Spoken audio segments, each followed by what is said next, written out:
Hey all, Dave here. I can already feel the anger in the comment section as I start typing this script out. This is probably what a few people seeing the title and coming into the video are currently doing. As some of you watching this one will know, I recently started a series of videos discussing 7 Kinds of Atheism by John Gray with the awesome Rev and Fidel. Links to it will be in the description of this one. As always, there were a few comments, both in the live chat of the premieres and the comment sections of the videos. In this video, I'm going to discuss the ones that were directed at our use of the word faith. A few people were a bit perturbed that John Gray talked about atheism and atheists in terms of faith, as well as being a bit cross at my use of the term when describing my trust in science, and a few other things. It's also not the first time I've had it happen to me, or seen it as a response to other people using it. And there are lots of common responses to the idea of atheism, atheists, and faith, which is what this video is all about. The comments and the common responses that I see. We'll start first with a quick look at faith and what it is. Then we'll take a look at some of the comments and common responses, and I'll give some of my thoughts on them. And I'll wrap up with some of my thoughts on the whole ordeal, and why I think we shouldn't be so allergic to the idea that we have faith. So hopefully this won't be too angering for those who are generally angered by this. Hopefully you will give my argument at least a listen. I mean, look at it this way. You can jump down into the comment section to tell me how bad my responses are. So let's get started with looking at what faith is. One of the common responses, and one I got as a comment on the first John Gray video, is that the faith that someone might have in science is different to the faith religious people have. And sure, I'll accept that. Faith is a polysemous term after all. It's a word with multiple meanings and definitions. But let's take a look at a few definitions in some dictionaries, just so we have a bit of supporting evidence and common ground for the different uses. To find these, I simply did a search on Google using the terms definition faith, just so I could capture as broad a perspective as possible. The first one that's always to be found, of course, is the entry given directly in the Google search results, which comes from the Oxford Learner's Dictionary. That one should be appearing on screen somewhere about now. As we see, this one gives us complete trust or confidence in someone or something, which seems a bit of a strong definition. Taking this as the definition, I think we could safely say that the vast majority of skeptics and atheists don't have much of faith about anything. Most of us don't have complete trust or confidence in much of anything, including science, the positions that we hold, and that kind of thing. But I think that probably describes most people in general, if we're honest. So what are the second definition listed? Well, that one states that faith is strong belief in the doctrines of a religion based on spiritual conviction rather than proof. So, 2 things we can definitely say here then, that religious faith is definitely different than common faith, and that atheists definitely do not have this kind of faith. One problem with this one that I see, though, is that this definition would discount a whole lot of religious people from having faith, as lots of religious people base their faith in what they see as proof. We might not see it as proof, but they do. Which means there must be more than just these 2 ways that the word faith is being used. So let's have a look at another dictionary entry. For this one, let's take a look at the Merriam-Webster dictionary entry. As can be seen, there are a few different ways it's used here. There is also some overlap too, though. Like 2A1 and 2A2, both put together make something like one of the definitions in the last entry. And 2B2 is something like the other one in the last entry. There are some that don't really relate to this discussion, and there are a couple of new ones. One is 2B1. firm belief in something for which there is no proof. As well as 3, something that is believed, especially with strong conviction, and uses a system of religious beliefs as an example. But let's just take a look at one more entry, just to give us as well-rounded an idea as possible. Let's look at the Collins Dictionary this time. Looking at these definitions, we see something pretty much similar to the Cambridge entry, and all 3 combined share similarities in qualities. So this should be good enough to move on to the actual discussion. If you have any complaints about the definitions I've chosen here, then feel free to mention it in the comments section. Same if you have any complaints in general about this section. A typically common response to the use of a phrase like "I have faith in science to achieve such and such a goal" is that they are 2 different kinds of faith, or that kind of faith is different to religious faith, to which I can only say that I agree. The 2 kinds of faith are even distinguished from each other in the dictionary entries. When I use the term, I'm aware that religious faith is different to the kind of faith I'm speaking about. When I use it, I'm not using it in the religious sense, but in the other senses. Let me give a quick example here. Let's start with science explaining consciousness in terms of natural causes, and natural explanations for something like the hard problem of consciousness. Consciousness is one of those strange things. It can be explained in many different ways, and there are lots of questions about it. Science is getting closer to explaining consciousness, but it hasn't explained it yet. It hasn't yet answered all of the questions, and some of the questions are pretty hard to answer. And there is still reason to doubt that it will beyond the success of science in the past, and what looks to be a progression towards a theory of consciousness. However, just because science has had great success in the past at explaining natural phenomena, and how certain functions arose and why those functions arose, there is no guarantee that it will succeed in the next thing it is trying to study. It seems probable that they will figure consciousness out, but that it's probable doesn't mean that it's guaranteed. It's probable that I will make it across the road the next time I try to cross it. It's not guaranteed that a speeding car might not come careering around the corner, or that I won't have a heart attack while crossing. Hell, it's not even guaranteed that a piece of space junk won't smash into me as I'm crossing. And if you know me in real life, you'd know that this is exactly the kind of luck that I have. So let's look at it this way. My experiences tell me that it's entirely possible that science will explain these things. My experiences also tell me that it's probable that science will give us an explanation for these things. There also seems to be evidence that science does solve these problems. These are all inductive arguments, though. Arguments based on specific instances of things happening, and then I'm making a generalization about them. However, no amounts of specific instances of something that we experience give us logical or rational reasons to assume that generalization is absolutely true. After all, the black swan for the claim might be just around the corner. Think of it this way too. We never have all the data, and there is always more data to collect.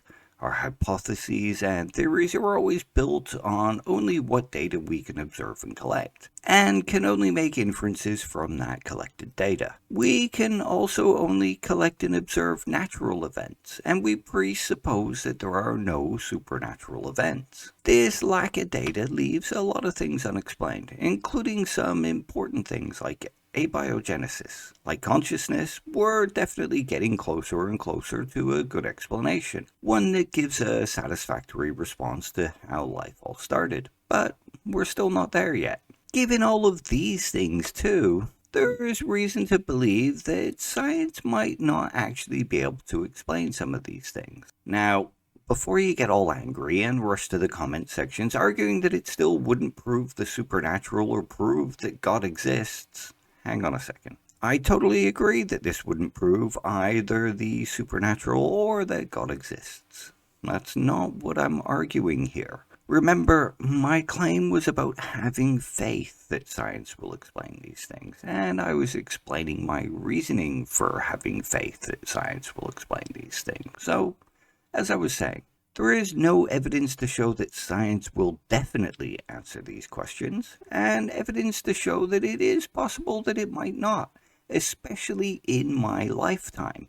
It's possible that it might not even be able to for various other reasons, meaning that there is a gap between the probability I place on science being able to explain these things and my belief that it will explain these things. Just because it has in the past with a great success rate, that doesn't mean that it can and will explain everything, or even the next thing.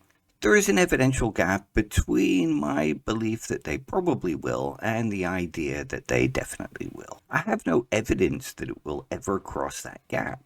It's just something I hope they will do and think they will do. Essentially, I have faith that they will cross that gap, based on the available evidences and experiences that I have. It's not blind faith, but there is an element of trust and believing without evidence that goes on. There's more that could be said about all this, but let's move on to another response that I got. And no doubt some of you will let me know your thoughts in the comments about this. Another criticism that I got, and that I've seen placed on it elsewhere, is that using faith to describe those kind of things is playing word games. And don't get me wrong, I have definitely seen word games played by Christians using the word faith. But that doesn't mean that all uses of the word faith are word games. Claiming that there is a word game going on is saying that there is a sense of equivocation going on in some argument being made. And the equivocation must be used in the aid of some goal based around that equivocation. Something like Christians have faith in God, atheists have faith in science, therefore both follow a religion of some kind. An argument like that pulls a sleight of hand trick. It uses two different meanings of the word faith, but treats them as equivalent in the conclusion. The argument commits something like an equivocation fallacy, and that's good reason to reject the conclusion. And I've seen lots of Christians and Muslims make this kind of argument. So I can understand why some might instantly see the use of faith when discussing certain things as a kind of word game going on. But that doesn't mean there is a word game going on. Sometimes the word faith is just being used in one of the many other ways that it's being used. It's being used to describe trust, or belief without sufficient evidence, or belief without evidence. The word fits some of my beliefs, including some of my beliefs surrounding science, some of them being mentioned in the last section. In my opinion, there is more going on in responses like this to the mention of the word faith in relation to science, but that'll be for another time. Let's move on to the next part. Another common response that I see when faith and science are mentioned together is that there is no faith involved in science. And my answer to this will probably confuse some of you, as my answer is that I both agree and disagree with this response. Let me expand a little. It really depends on how the word science is being used here. If by there is no faith in science, what's meant is something like there is no faith involved in the scientific method, or science doesn't ask you to have faith, it says follow the evidence, or something along those lines, then I agree. I completely agree.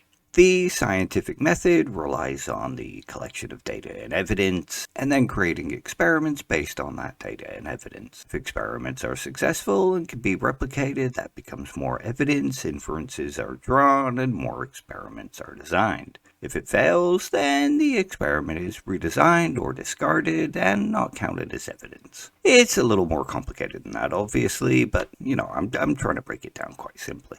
So, I agree with that sentiment. I agree wholeheartedly with that sentiment. But if that's what you're talking about, then you're not talking about the same thing as me. I'm talking about having trust that science will uncover the origins of life or consciousness, or find the vaccine for the next pandemic, or cure cancer, or discover alien life, and many more things, as well as believing those things without sufficient evidence, or sometimes without any evidence. There are a couple of common responses to this idea, which I'll mention separately in a second, but there's just something else I want to say here first. Now, I get that there are many of my fellow atheists out there who argue things like I don't take anything on faith, only evidence, and I don't have faith in anything, I only accept things based on evidence. And I also accept that they believe this wholeheartedly. If you're one of those people, you do you. What I would say, though, is that you're probably holding a false belief, and that's a self-narrative you tell yourself. You could probably do with some honest introspection about some of your beliefs, why you hold them, and have a Rita Descartes skepticism argument. Unfortunately for me, I've done some honest introspection, examining of some of my beliefs, why I hold them, study of how human psychology works, and that kind of thing. I know that some of my beliefs involve a little leap from how probable they are to my believing it is the case, or they're based on the testimony of others and trust of others, including scientists, or their beliefs about the future, which are complicated things epistemologically. There are many areas in my beliefs and my thoughts and my ideas that are based on certain kinds of faith. This is one of those common responses that I said I would mention separately. I've seen this one used as a response to just saying that you have faith in science, and have had it in response to me explaining what I mean. That response is, you're talking about trust. Just say trust instead. And in some cases where I use the word faith, I am talking about trust. But faith describes what it is slightly better because the word captures what I mean that slight bit better. It's not just trust. There are other elements to it. Faith describes the sense of the trust in a much better way than simply saying I trust them. It also feels a bit weird to me to not use perfectly good words that describe the concept I'm trying to portray. I can understand why some people might not use them. I've never been religious, so the word faith doesn't carry the same kind of meaning, I guess. Plus, let's face it, the word has been maligned for a long time, especially in atheist groups and videos online. Statements like faith is not a virtue, faith is irrational, faith is shameful, and that kind of thing can give someone caught up in that kind of dialogue a pretty strong aversion to the word and the idea. Many atheists have also spent a long time judging religious people pretty harshly for having faith, and probably don't want the word associated with them too. After all, it might mean another version of them might come along and judge them harshly. With all that said, I don't really hold those kinds of beliefs about faith. Not faith in general, or even religious faith in general. Nor do I judge people harshly for having faith in things, including religion and God. So I don't really have a problem with the word faith, and I'm happy to use it. Those who have a problem with the word are free to not use it. I find you a little bit strange and irrational for it, but you do you. I would also prefer that you did use it, though, for reasons I'll mention later on. For now, though, let's revisit something I mentioned earlier. I know that a lot of atheists have a problem the idea of faith, and see it as something of a dirty word. How could you bring the wrath of scorn by mass chanting the word of wretchedness? For the best part of a decade on places like Facebook, Twitter, and YouTube, faith has taken a bit of a bashing. Mostly they're talking about religious faith, but there is a lot of talk about faith in the more common sense too. Faith is belief without evidence, and faith is not a virtue, and faith is not a path to truth, and faith is irrational, and, well, lots of stuff like that. Many have found themselves leaving a religion where faith played a massive role, and they now feel deceived by the idea of faith. So faith has become a bit of a dirty word, and something to be shunned and avoided. However, religion is not something that I was ever attached to. I've never been religious. My parents never brought me up in a religion. So while I can understand some people's aversion to the word and to the idea, that was just never instilled into me. The arguments for why faith is irrational and something to be shunned are just not compelling to me, meaning that they've never quite made it into my web of beliefs. Religious faith is certainly something that can be avoided, and I'm pretty good evidence of that. Faith in the more general sense of the term isn't something that can be avoided though. Yes, There are lots of people that claim to accept things based only on evidence and would never believe anything without evidence. And there probably are some people out there who do not believe anything without evidence or accept anything without evidence. The world is a pretty big place with lots of people in it.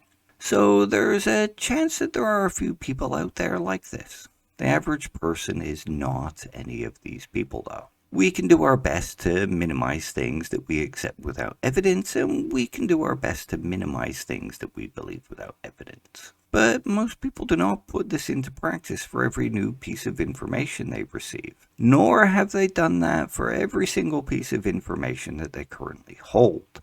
Most people have not done a Descartes. That is to say, most people have not spent time examining all of their beliefs, looking at the reasons they hold them, and checking the evidence for and against those reasons, and that kind of thing. Who the hell has time for that in this world?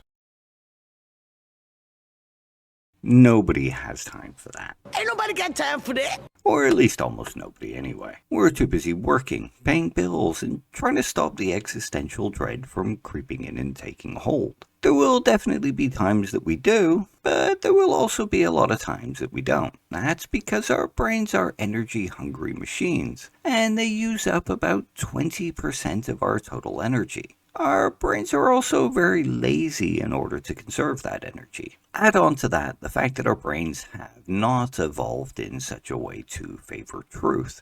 They have evolved to favor survival. That's not to say that our brains have evolved for anti-truth, of course.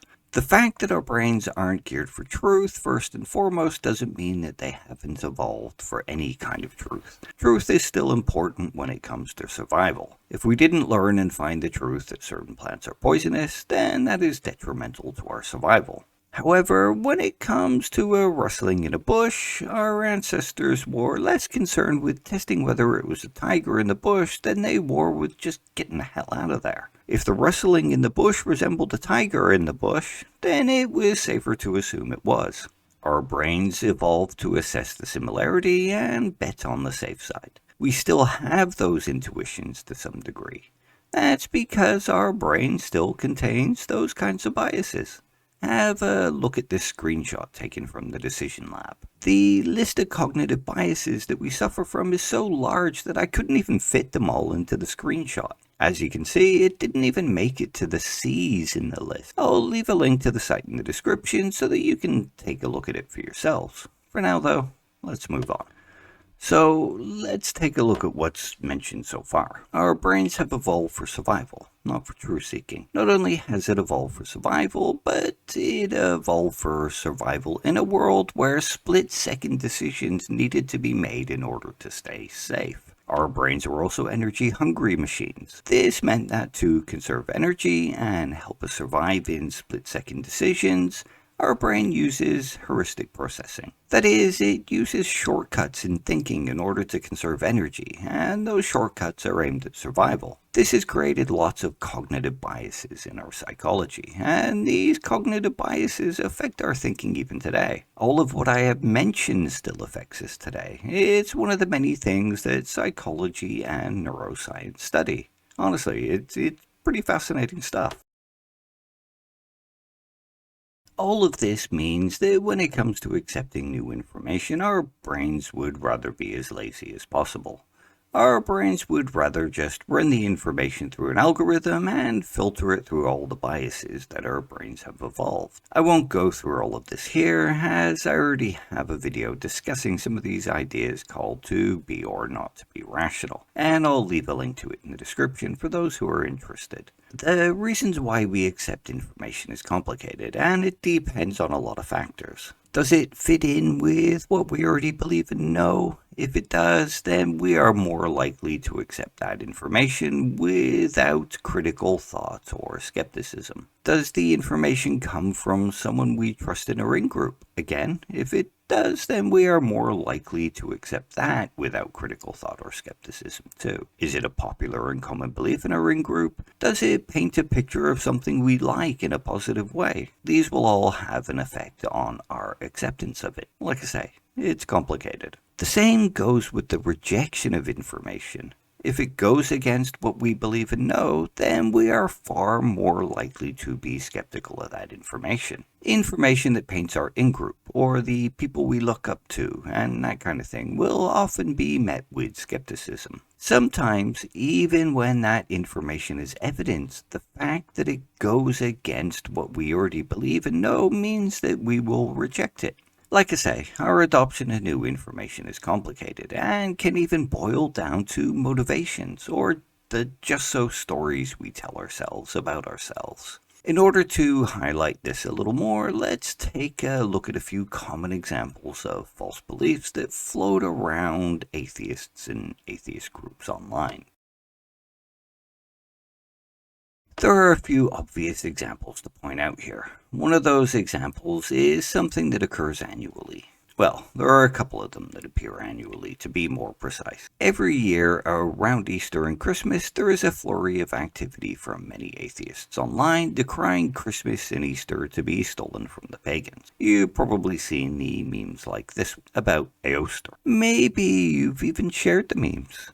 However, both of these claims are not really true. Same with the memes that talk about the dying and rising gods, or the gods born of virgins, and then talks about how Jesus is a copy of them, or an amalgamation of them. There are lots of different memes and different arguments. If we do a little research on all this though, we'll find that these aren't actually true either. They are arguments that cherry pick their evidence to make their case. I'll leave some links in the description for anyone wanting to look further into it. Another obvious example is that of the definition of words like agnostic and atheist. There are still a surprising number of atheists out there that believe that the words atheist and agnostic have a singular definition, or that they mean only one thing, or that they can only be used to refer to one thing. Whenever the idea of multiple definitions of both words comes up in my videos, the comment section usually gets quite hot and will be filled with people arguing for that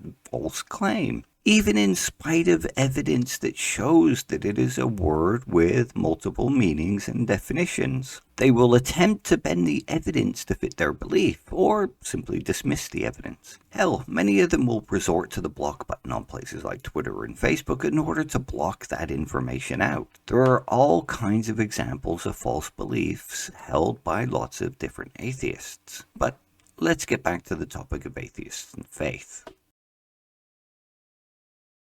The examples I just gave are examples of various atheists taking things on faith. They accepted the Christmas and Easter stuff because it came from the in-group and from people they trust. And it fits in with the model they have in their head of the history of Christianity. The idea that there is only one definition of atheism or agnostic is accepted based on a similar kind of faith. Many of them probably also tell themselves that they don't take things on faith. They only accept things based on evidence. The evidence was the memes and the common stories in the in-group and the people they trust and more, which is all a kind of faith. They trust that the people sharing their memes did their due diligence and know what they're talking about. They trust that the people who claim to only accept things based on evidence and are skeptics and critical thinkers checked the evidence and did the critical thinking, forgetting that the people they got it from probably did the exact same thing. They placed their faith in the people sharing the information and so passed it on based on that trust. It becomes a cycle of misinformation being shared uncritically and based on faith. There is something to remember here though. We all do it. It's part of being human and having an energy-hungry brain, and a brain evolved for survival and not truth, and a brain filled with heuristics and cognitive biases. I do it. You do it. Atheists and theists alike do it. Everyone does it to some degree if they are human. If you were to stop and think about it and check your beliefs and what you think you know, you'll find lots of examples of you doing this. I did, and still do, find things like this in my collection of beliefs and claims of knowledge. This is important to pay attention to, and to remember. Why is it so important?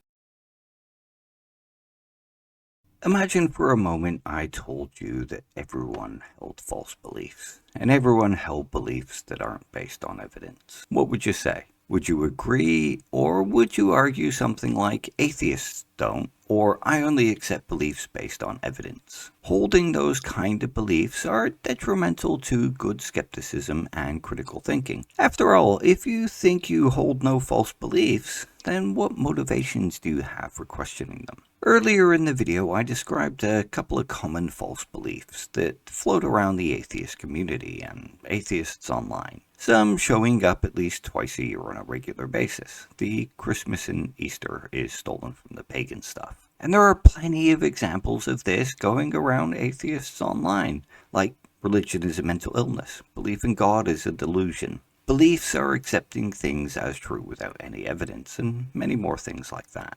Often when challenged, many atheists and skeptics will resort to digging their heels in, often even accusing those who challenge those common atheist myths and falsehoods of being pretend atheists or theists in disguise, with many even claiming that atheists don't do myths, or atheists only accept things based on evidence, so these things must be true. These beliefs that they never accept things on faith, or only accept things based on evidence, or that atheists don't do myths, is a roadblock to good skepticism and good critical thinking. Accepting that there are things we take on faith and beliefs that we hold based on little to no evidence or little leaps of faith that we make, like the ones I mention I do, means that we stand a better chance of examining and correcting those beliefs in the future. Of course, this by no means guarantees that we actually will examine them. After all, there are those pesky cognitive biases that were mentioned before. There is something called the G.I. Joe bias, or G.I. Joe fallacy, which affects that even further. Anyway, let's start wrapping up. I know the word faith has become a dirty word in the atheist community. One of the swear words, a word that must not be said lest it bring on the apocalypse.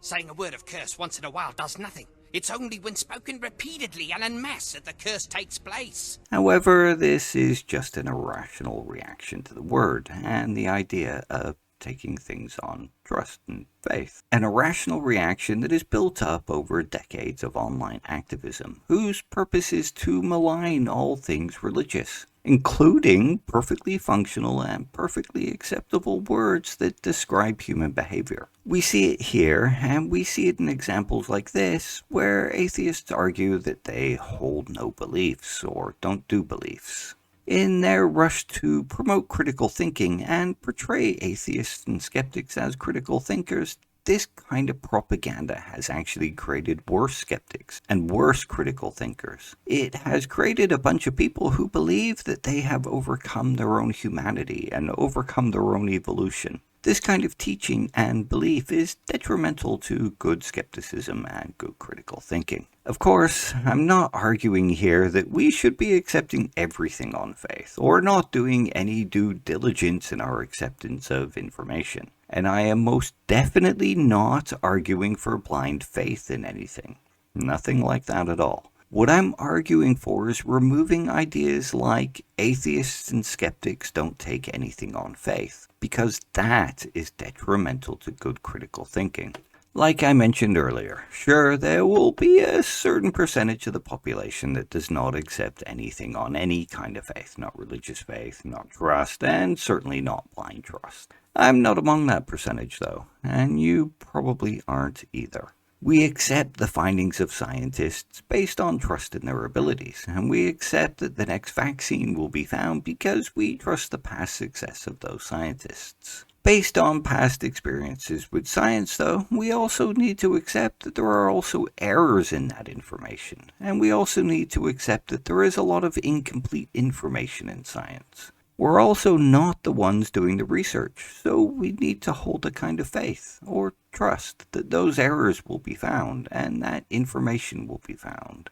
Believing that we have no belief in anything, or being irrationally allergic to the word faith, or the idea that we accept certain things based on trust and faith, is just bad skepticism and bad critical thinking.